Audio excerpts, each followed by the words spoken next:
Hi Dad, happy 70th. Hope you're surprised. Everybody's here. We can't wait. I love you and I'll see you soon.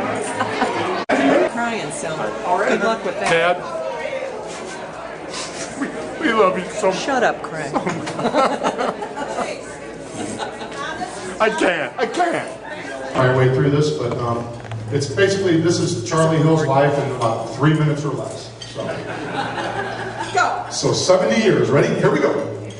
Charlie Hill, Charles Lee Hill, born July 29th, 1940, to George and Genevieve Hill. He was born by a midwife in Old Mines, Missouri. Just to give you Craig, let's bring Dad up there, won't you? Let's little put him bit in the center of the perspective. Get up. Come on, Daddy. We're going to bring that chair up there so everyone can see you embarrassed out of your mouth. Hey, sister, we got a sombrero that Dad can wear, maybe? We do, Corey, and let me go ahead and get that for you. That'd be fantastic.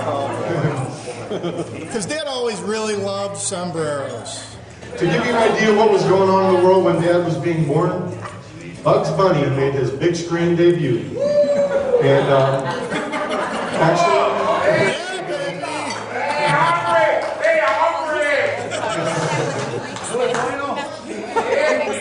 1940, another major event, 1940, the most lopsided NFL victory to date. Washington Redskins lose to the Chicago Bears 73-0. And I think Jerry Boyer had about $50 on the Redskins. Some notable people, John Lennon, Ringo Starr, Raquel Welch, Alex Trebek, and Richard Pryor are all born in 1940 as World War II rages in Europe.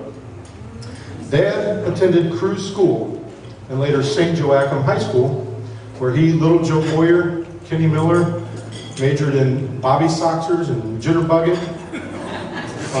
Dad was big brother to Ronnie Hill, Virginia Hill Hanger, and Thomas Dale Hill. He moved to the city after graduation. He bunked with little Joe for a time until he met my mother, Carol Lee Anderson, whom he married. I see pictures of their beautiful wedding day. My mother, her angelic face, her slender, graceful body.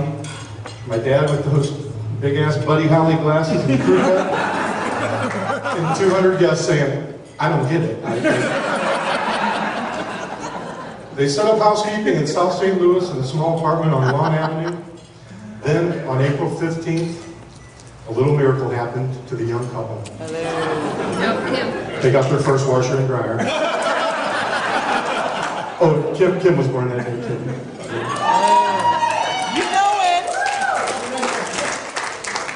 The little family moved to a nicer place on Pernod Avenue, where 18 months later, the Angels made another visit. And They got a new couch. They delivered the most perfect baby ever known to mankind. I'm sure you've all been touched by this miracle. Each of your own way. Dad took a job in a small, upcoming company called Bank Building. He worked in the mailroom, and his work ethic and tenacity soon propelled him into a management position, which he abused at every chance he had. Tom, what are you laughing at?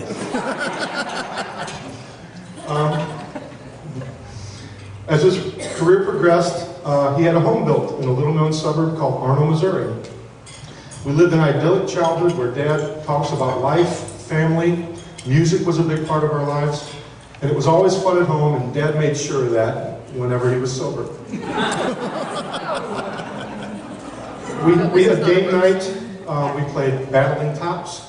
We played Rock'em Sock'em Robots. We played any game you could imagine, even make-up games. We were just a bunch of goofy game-playing freaks, I guess, back in those days. And Dad learned the guitar. I still hear that song in my sleep, the song he learned on the guitar. On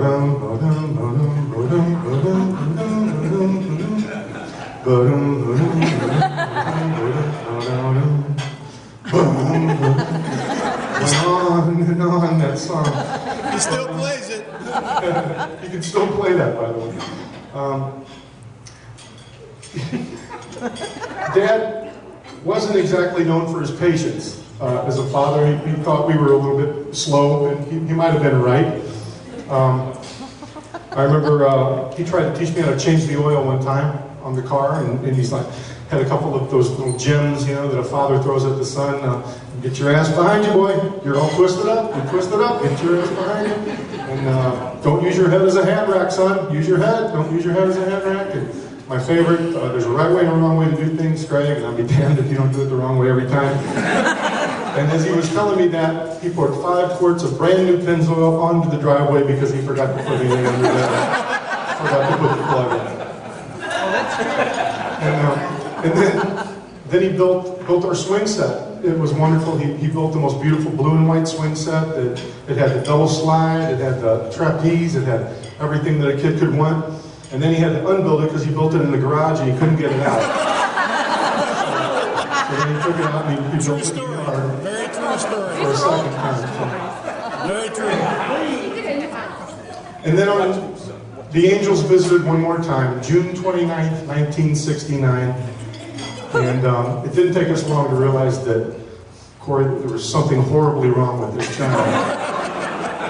But we loved him, you know, in spite of his bizarre appearance and misshapen head. Anyway. Poor Corey. I'm only kidding now. You must have been looking in the mirror. Thank you. Thank you, whoever said that. The fun really began. It was camping trips, Florida vacations, lots of love. And through work contact, Dad met our dear friend Ken Eiler. And he built our wonderful home up on the hill in Barnhart Hills, where we met these wonderful people back here. And we still have a great relationship with them after all these years. We spent some of the best years of our lives. We rode motorcycles, had great parties. Generally annoyed Bob Holman for the most part. Bob helped us out quite a bit. We one morning Dad said, I'm not getting up, you're going to have to move the car yourself. And I slammed it in a tree and Bob came and jumped on it to unhook it from the bark and he said, gotta learn how to drive sometime. You know? So, anyway. Hold on, where am I? We're in Barnhart now. Oh yeah. I think after the changing of the oil thing, Dad gave me the greatest lesson of all, and this is a quote from him. He said, "You better make a lot of money, son, because I can't teach you this shit, okay?"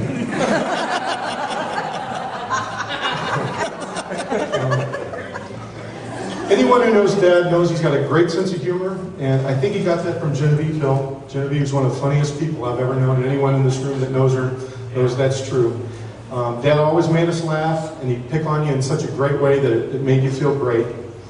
Unfortunately, my mother was never a very healthy person. Her health deteriorated over the years, and this man taught me what it means for better or for worse.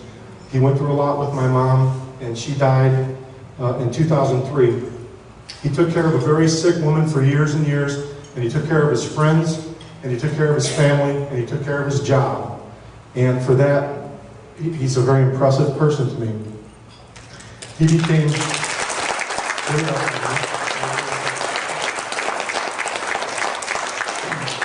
In 1996, he became a grandfather, and it's been a joy watching him assume that role. He gets such a kick out of it. Autumn, Charlie, and Sam are all crazy about their papa, and he's crazy about them. He spoils them a little bit, and we love it. And he also gets that little sly grin on his face when he sees me and Ken having trouble with our kids, and he's kind of having a little trouble there, are you, son?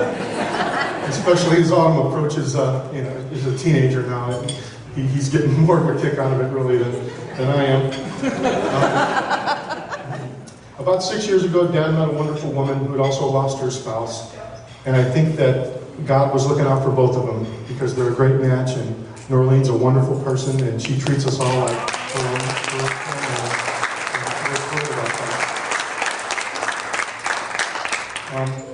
In closing, I just want to say that my dad is the kind of guy I aspire to be as a father and a husband and just a friend.